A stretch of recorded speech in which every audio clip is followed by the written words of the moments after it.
大家好，我係 Benny。好多長者朋友問反向按揭個利率係點，會唔會好貴，同 HELOC 有咩分別？等我今日一次過同大家講清楚先。先講利率同埋最大優勢先。反向按揭嘅利率一般接近信用額度 HELOC 嘅水平，但最大分別係無月供。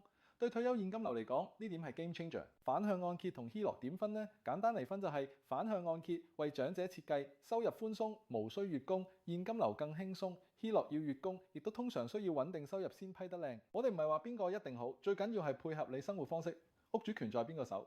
好多人問做嘅反向按揭，仲係咪我間屋？梗係你嘅。你保持屋主權同控制權，銀行只係持有按揭權益，好似傳統按揭咁，你賣樓時可以一次過還清。會唔會欠過樓價？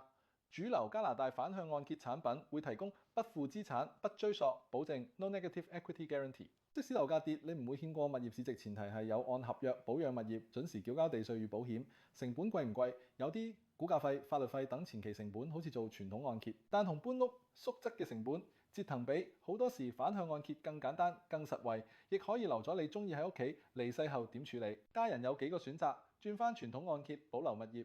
賣樓睇返剩餘淨值，清晰可選擇，唔會俾銀行拎走。政府福利會唔會受影響？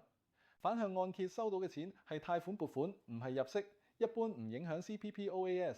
不過每個計劃有細則，建議同會計師或者規劃師再確認清楚是否合適自己啦。